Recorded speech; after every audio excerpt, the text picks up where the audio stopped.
Well, let's get back to it, my friends. Today, I'm going to talk about the divine feminine's biggest fear on the twin flame journey, essentially that of the divine masculine's sexual betrayal, their infidelity, their inability, at least it seems, to be loyal to their divine feminine.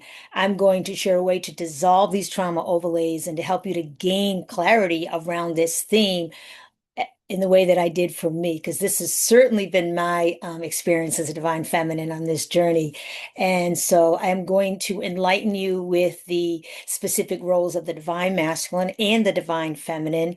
And I'm going to talk about the sexual trauma, in particular, sexuality and the roles around sexuality for both divine counterparts, and then share a couple of tools, techniques to help to support you and further healing and transforming and being able to step into greater clarity, greater faith on your journey, greater trust, and just knowing that you can absolutely align with your greatest desires for divine reunion and partnership coming from the heart, not here.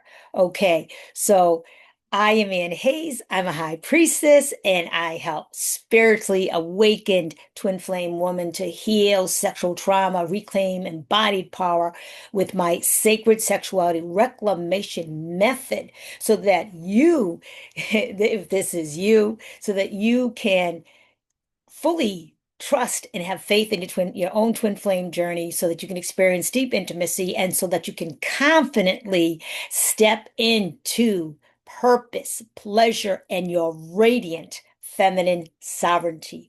There it is. So today's a doozy. In fact, I've had a couple of clients show up recently, and I actually have been noticing some comments within twin flame groups on twin Facebook in particular, seen some comments on YouTube, and I'm like, okay, you've got to talk about this, Ian, because this was a part of my journey and it no longer is. And I want to be able to share this so that I can help you all. And I'm going to share the number one disempowering message that may have been locked down into your subconscious programming in your body, especially for divine feminines and divine masculines, actually, that is actually creating these thought processes that say, oh my gosh, we can't just make this work. Because here's from the divine masculine's perspective. This is what is being shared from the divine masculine's perspective. Those that are communicating with the divine feminines are saying, no, this is not going to work. I love you. Yet I cannot be the man that you want me to be, or I cannot be the woman that you want me to be. I cannot be faithful. You're asking me to be or to do something that I cannot be, and I can't be that for you. So it's unfolding in different ways. In some ways, it's just the divine masculine walking away. It's the divine masculine ghosting the divine feminine. It's the divine feminine retreating. There's a lot of different ways that this can unfold. However, well, let's just break this down because it's really mirroring, okay? And this is what the divine masculine truly feels in this moment, truly believes in this moment. And number one, it's mirroring the divine feminine who is learning to be loyal to herself. And I'm going to explain that all in a moment. So just stay with me, as well as setting up, that protective, sacred space so that they can both go their ways and to heal, whether they're conscious of it or not. Because for me, I was not conscious. I didn't even know what a twin flame was. I was like, what the heck is going on here? And I'm sure that my divine counterpart didn't either. So basically, and I know you've heard this before, but I'm going to give it a little bit of an extra spin that includes the echoes of sexual trauma and how that just adds to the challenges that twin flames experience when they feel that unconditional love, when they experience the God presence, and they so want to be with each other in every single way, and yet fear that it's not going to be able to show up in the way that they would each want. Okay. Because honestly, initially, the divine masculine probably would prefer to, okay, I want to be free willy. I would like to be able to have sex with all kinds of people. I'd like to have my freedom, my independence to go where I want and do what I want. And at the same time, The divine masculine is saying, yet I also want love and I desire deep, deep connection. I desire intimacy. I desire what it feels like to experience ultimately God, the presence of God. And they probably don't know this on a conscious level. Same thing with the divine feminine. They want that intimacy. They want that deep, deep connection. They want to experience again the God presence. They want to feel safe. They want to feel safe. They want connection. They want loyalty. They want to know that they can show up with another person and that person is going to be devoted to them, devoted and faithful to them, that they're not going to, you know, sleep around and whatever else that might look like. Okay. Now, with that being said, before I talk about the roles, you might jump in and say, well, hey, 5D, we know that essentially we're all one, right? So polyamory or just having sex with all kinds of people, isn't that the way it should be? Okay. There's no right or wrong way here. However, I just like to back up. When we talk specifically about the majority of twin flame connections, and not all, because they're all very, very different, we're talking about potentially a soul that has been split, that has been fractured. Okay, intentionally so through a soul contract, yet it has been fractured and what a soul deeply desires. Now, the soul is not fractured, but from our experience with illusions, with trauma overlays, as human avatars, we see that we experience what it is to feel fractured. We experience what it is to feel, even though it's not real, separate from God, separate from the creation of who we are, separate from our divinity. And that goes for both the divine masculine and divine feminine.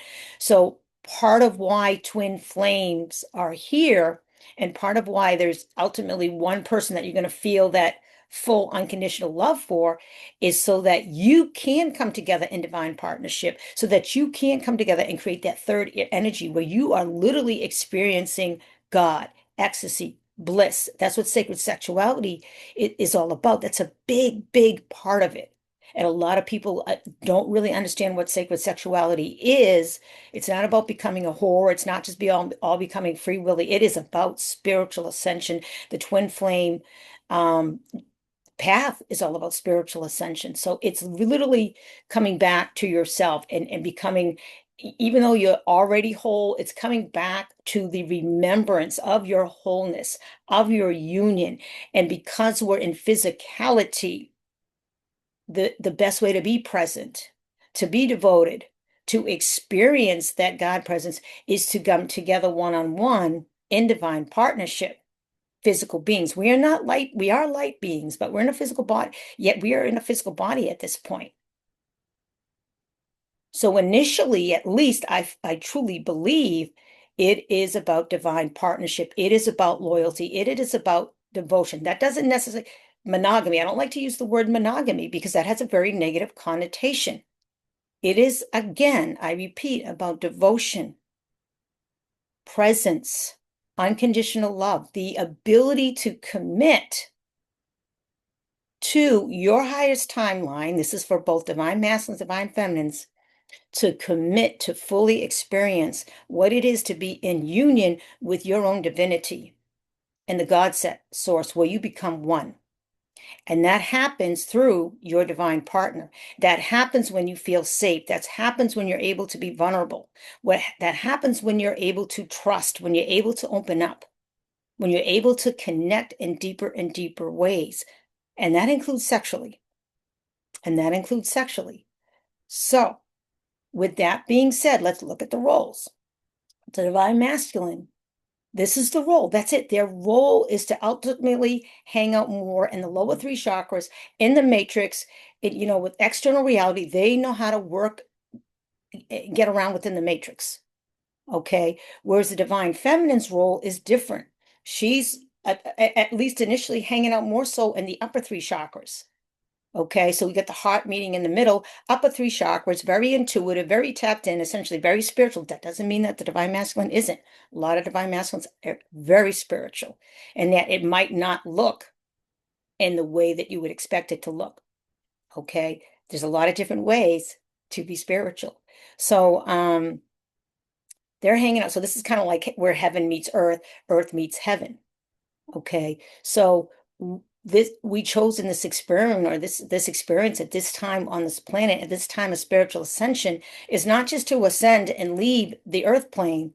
We're choosing something differently collectively now, and that is to experience heaven on earth. So we're talking about the embodiment of what it is to feel heaven on earth. Now, you are not going to feel heaven on earth if you're just hanging out in the lower three chakras. If you're hanging out with gluttony and lust and greed and power and domination and competition and trying to control, that is not what is going to allow heaven to be anchored into earth.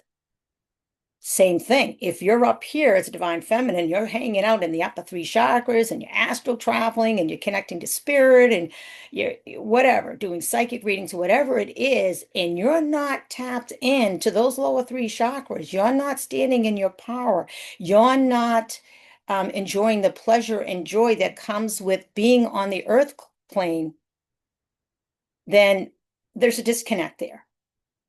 There is a disconnect, and it happens right where the diaphragm is. And it's I find it very interesting that you have a major muscle just beneath the heart and just above the power chakra.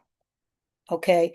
So what happens is you have the masculines they're meant to really do their thing in 3D in the matrix, which means it is to go and have sex. It is to go and be in a lot of different types of relationships and kind of their experiences to get to the point where something is missing here.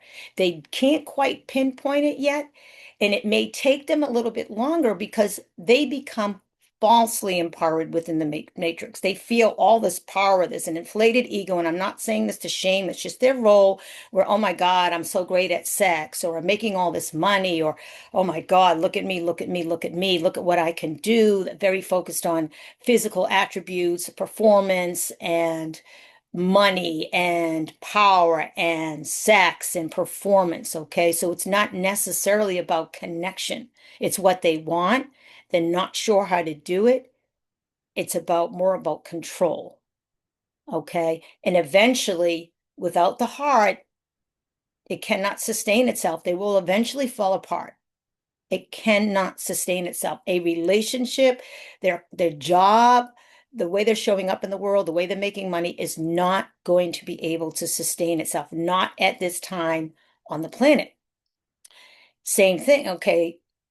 However, with the divine feminine, same thing. It's not going to sustain itself. A lot of divine feminines, and I'm going to get to that part as far as the loyalty and gaining the clarity, and just stay with me. This is kind of a free flow right now. Is divine feminine, okay, where was I now? Often is powerless. She is rendered powerless. And I've done videos on this before where it's like this balloon where the divine masculine is like a fully inflated balloon ready to pop. Essentially, that's what happens with divine feminine. It's like completely deflated. So she's got to get the breath back. She's got to start to get that life force energy back in there. What happens is a divine feminine from her pain and her own trauma over time and sexual betrayal and infidelity over time will eventually just shut it down. And she'll just ignore the lower three chakras, especially the sacral chakra. And it's a message eventually that she's been told that she's not enough. And the divine masculine will get this too, by the way. It's the same. She shuts down that sex center because she doesn't know what to do with that sexual energy. She's afraid to open up and to receive life. And like when you open your legs, think about it. You're like as a woman in particular, and you might be a man as a divine feminine, is that's how you receive literally the seed of life, fertilization, gestation, manifestation, procreation. So if you've got that hurt and that pain and you're shutting it down, you're not even taking breaths that are making its way into the belly, you're not able to nourish and feed that sexual energy, which is the creative force of the universe, which is that which connects you to all of life, to money, to friendship, to fun, to play, to pleasure, to deep, true connection and love and intimacy, purpose, to your divine feminine softness and sovereignty and essence. Okay. So that's where the anxiety comes in because if you don't take a full breath, the air isn't getting into those lower chakras. It leads to, and what it does over time, and I'm not going to explain this right now, is sexual energy is meant to be converted into life force energy, chi. But if you're not accessing it and you're shutting it down, you're not getting the life force energy. You're not getting the chi. Over time, you will become depleted of life force energy. You become increasingly more depressed, lost, and you're not going to want to continue. You get to the point where you just want to give up all hope until you ask for someone to show up, energy, resources, people, whatever, to get you over what I call the frequency wave of fear, to bring you back to faith, to bring you back to clarity. And that's not just for divine feminines, that's for divine masculines. Okay. So the divine masculine's purpose is to bring the divine feminine back down into lower chakras, to get her to tap back into her sexual energy, to open up that sex center again, to be able to understand what sexual energy is, to be able to tap into her sacred sexuality, to bring her Shakti energy online. That's feminine energy, that's sexual energy, that's the energy of play, fun, pleasure, and expansion and creation. Without it, that heart can't fully function. You see, that heart needs the support. There needs to be a connection between the heart and the sacral, or at least in the upper three chakras and the lower three chakras. Without it, it's not sustainable. Which is why over time the divine feminine will become depleted unless she allows herself to be awakened by the divine masculine. Same thing with the divine masculine. The divine, he over time, without those upper chakras, without the heart in it, without being open and vulnerable to their own emotions, they are also going to become depleted over time. Divine masculines will become increasingly more depressed, disconnected, depleted, where life has no meaning, or they'll be drop kicked, or in some way the universe will drop kick them because it is not sustainable. Okay, so they're both supporting each other. Divine feminine is kind of lifting the divine, it not kind of, is lifting the divine masculine back up into his or her heart.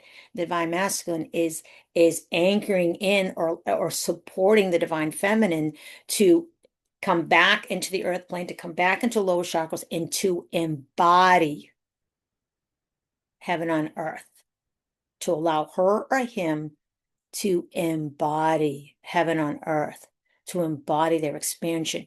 So two very important roles done very, very differently, and yet equally important. So let's get back to the fear of sexual betrayal. Now, first of all, you had the bubble up phase, right?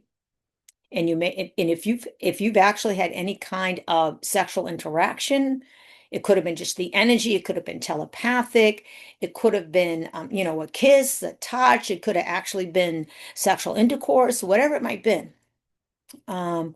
You might have experienced the trauma that came about as a result. You might have experienced the shutdown, the walk away, the ghosting, whatever, the retreating. That's because the trauma overlays are still there. And so what happens along the journey, okay, and I know this is what it was like for me. It was like initially, especially as a divine feminine, I knew for me, for example, I said, wait a minute, I know there's some healing and deprogramming that I have to do. So let me back up and take care of this because feels so painful. Yet I know it's coming from me. I know it's mine to heal and it's mine to deprogram. That I knew. I'm not saying the pain wasn't still there.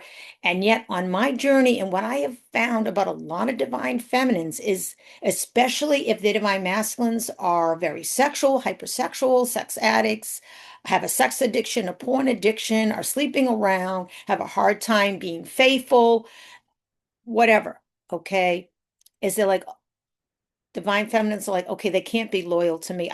I don't want infidelity. I don't want polyamory. I don't want to be with somebody who is going to want to just have sex with other people all the time.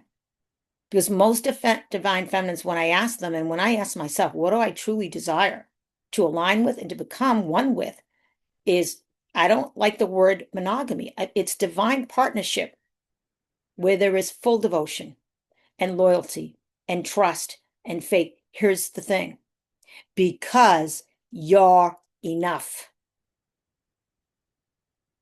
You're enough. See, divine masculine subconscious programming that tells them that they're not enough They've got to go out there and find a lot of different partners in different ways to prove that they are enough. Once they feel that they are enough and once they experience the truth of who they are, they won't need all that. Same thing with the divine feminine. Once you experience the fact that you are enough, just as you are, and your body remembers that, you won't settle for anything less than becoming one with the desire of the reality that you choose for your divine partnership and your divine reunion, physical reunion. And every single divine feminine that I've spoken to, every single one, and many divine masculines, they want that divine partnership. They want the union. They want the devotion. That's what they desire. I don't want to say want. It's becoming one with their desires. Okay, so you as a divine feminine have the ability to create that reality.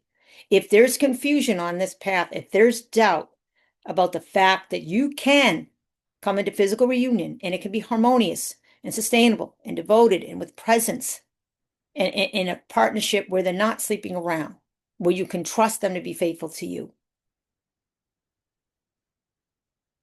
That's what you can choose to create.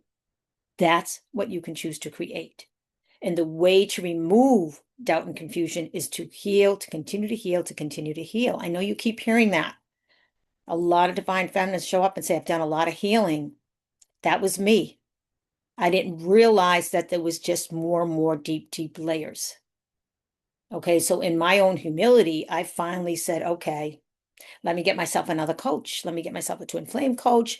Let me get myself a coach who understands what sacred sexuality is. Let me get myself a coach who understands, what sexual trauma is about and how that impacts, especially the twin flame journey. And that's why I'm showing up here.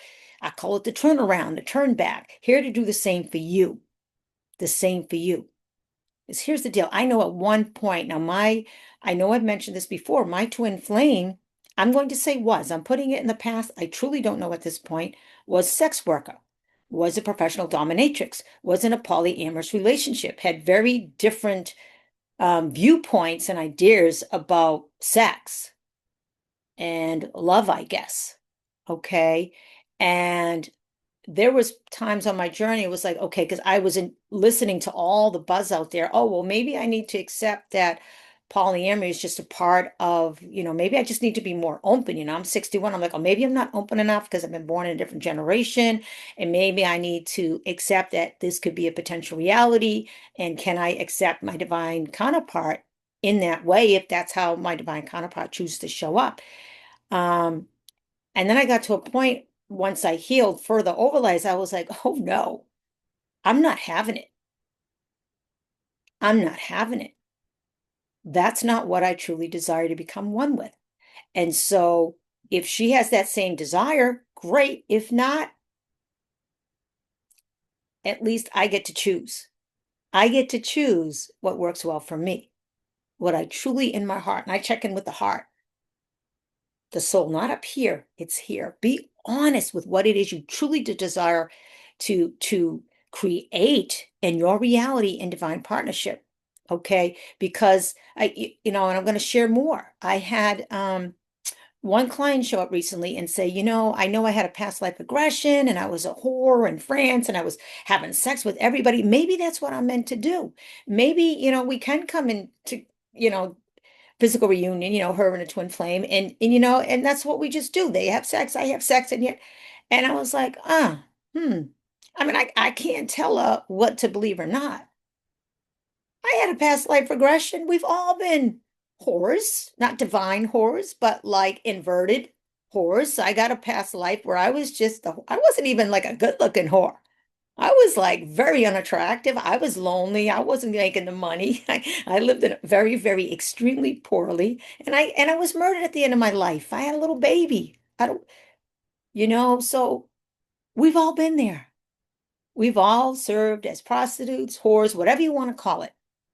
Okay, with that being said, I do believe there's a divine aspect to it. So let's just be mindful of that. And yet we're here to heal that arc type. We're here to heal the fact that a woman does not need to sell her body or to prostitute herself in whatever way that looks in exchange for safety and security, in exchange for the money so that she can have the shelter and have the security, because she's sacrificing some part of herself that tells herself she's not enough, she's not worthy, she's not capable of finding an aligned way, authentic way to bring money, bring support, to bring an intimate love. That's deep, disempowering subconscious programming that is within the body. And that goes the same for the divine masculine. Okay, so if your divine masculine, and I've got a whole video I did this on sexual escapades, if your divine masculine is about and about and hypersexual and having sex with all kinds of people, and they're just showing you where you are. They're showing you, can you be loyal to yourself? Can you make a choice that truly aligns with what you truly desire to create in your partnership? I was at one point, because I longed for my divine counterparts so much, because that unconditional love has never left me, that I was still like dealing, healing my trauma, deepest layers. I was willing to say, you know what? Why don't you come? Let's set up your camera, and, I can help you with your work. You're probably helping people. And I can help shoot some videos or whatever. I could be in some videos if you want. This is like, I'm thinking like OnlyFans being on. No, no. Those are entities. That is the ego. Those are trauma overlays. Those are sexual entities. Those are energetic parasites due to trauma that are telling me that I'm not enough and I'm not worthy, or I wasn't.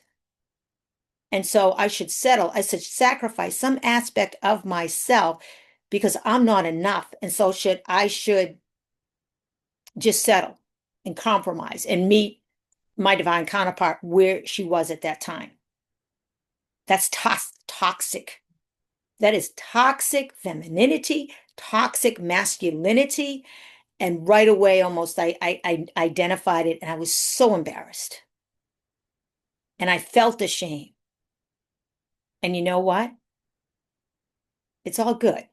It's part of the journey. So if you've been there and you are there now, do not shame yourself.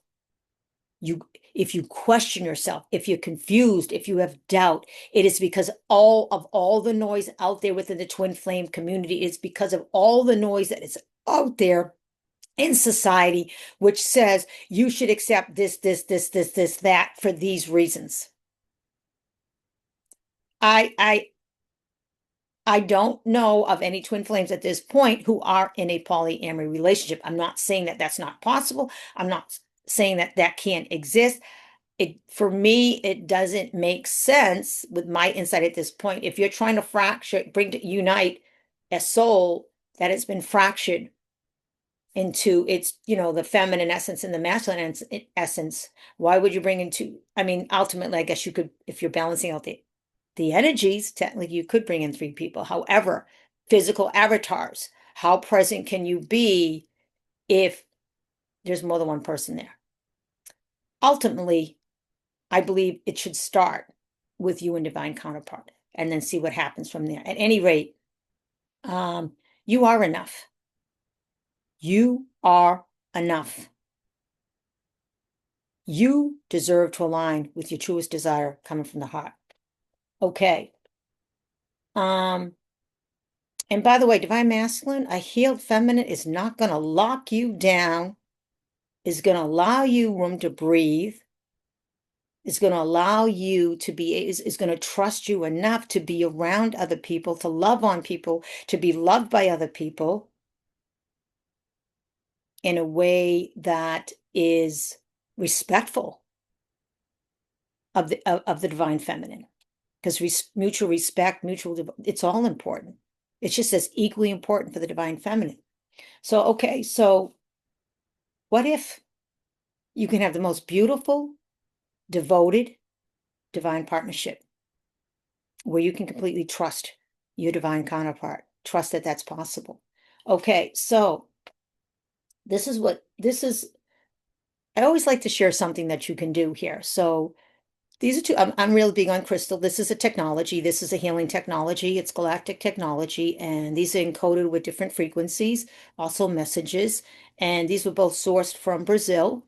And this is a rose quartz, and that is often associated with the heart, has to do with compassion, self-love, self-compassion, self-acceptance, forgiveness, love, unconditional love, anything related to that. And then we have this one is a very interesting one. This is actually called a lithium crystal. It's a quartz crystal, and it's often has like lavender or pinkish hues, often again associated with the heart and the third eye. However, I tapped into the sacred with this one today because that's what I was intuitively guided to do. This is one is actually supports balance, balance in mood, balance in emotions. It helps one to become emotionally regulated and balanced.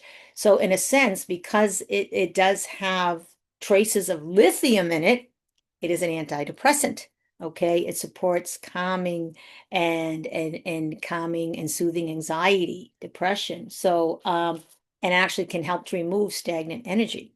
Okay, and stagnant energy in the area of the sacral is very common, especially with divine, well, all twin flames, okay, because there's either an overexpression of that sacral chakra or there is a repression or a depression of that sacral chakra. So, what you can choose to do is to lie down, take a few breaths, put yourself in a quiet environment. If you choose, you can put on, you may put on something like a joy frequency. If there's any dissonance with joy, you might have a spontaneous release because of it. And yet that's a beautiful thing because it's aligning you with greater joy in your life. So I put one on my heart, and I actually put this on my sacral. Actually, I put it on the navel, which is not quite the sacral. It's actually the power chakra, because that's where a lot of sexual energy is stored. That's where I store sexual energy when I work with my Kundalini. So I might have had maybe a buildup for some reason because I had a little bit of an energetic blockage. Like I said, I'm still learning myself to work with the energy. So I use these with the intention of please support me and removing whatever is in the way of me moving forward at this point. What information would you like me to have? Is there something that I need to further let go of today? And this is what it was about. It was about not being enough for my divine counterpart. Now I'm like on a conscious level, I'm like, damn straight, I'm enough. And yet there was still something there that said, does she believe that I'm enough for her? You know? So there was something in me that was like, oh, is there still something in me that says maybe I'm not enough? And that's just bull crap. That's ego. Those are entities, parasites that like just clear the energy field. So that's one way to do it. The other way is with what I call the Sufi Spin. So I'm not going to go into that today because I have another video that I'm going to record where I talk about this very potently effective technique known as the Sufi Spin to uninstall false beliefs, disempowering beliefs, and then to install the truth, the truth of who you really are. Powerful stuff. And then in this video, I actually recorded it, but I may redo it. I'm going to share the 7 biggest disempowering messages experienced by people in general, yet especially by twin flames, both divine masculines and divine feminines. Okay. So if you like that today so far, please give me a like, comment, keep it nice, keep it kind, subscribe, share. The more we share, the more we support each other and the more we support the collective in our collective spiritual ascension. So let me wrap it up with this. If you feel like you would like more support so that you can gain more clarity, so that you can continue to shift in dramatic ways and your own healing and transformation on this journey is to get into deeper and deeper layers so that you have full faith in your twin flame journey, so that you feel that confidence, so you really able to tap into the true meaning of what it is to be able to access, create, and channel your own sexual energy as a powerful way to radiate your feminine sovereignty, your feminine radiance, your feminine essence, okay, and to experience deep intimacy with all of life as sacred preparation for that which you will be able to eventually experience with your divine counterpart, then I'm going to highly encourage you to access any of those links in the description. Number one, book a free call. Let's check in and see how we might be a good fit so I can support you. Number two, there's a free weekly healing circle that I offer every single week, the Body Reconnect Healing Circle, for free. Show up and let's just get in there and experience what it is to move on from these trauma overlays. Finally, I have something coming up at the end of the month known as Unlock Your Feminine Life Code. Alchemizing sexual trauma. It's all about the feminine light code. It's about the womb, tapping in the womb of creation. If that any of that sounds good to you, like I said, give a little click on any of those links in the description. Have a beautiful day. Much love.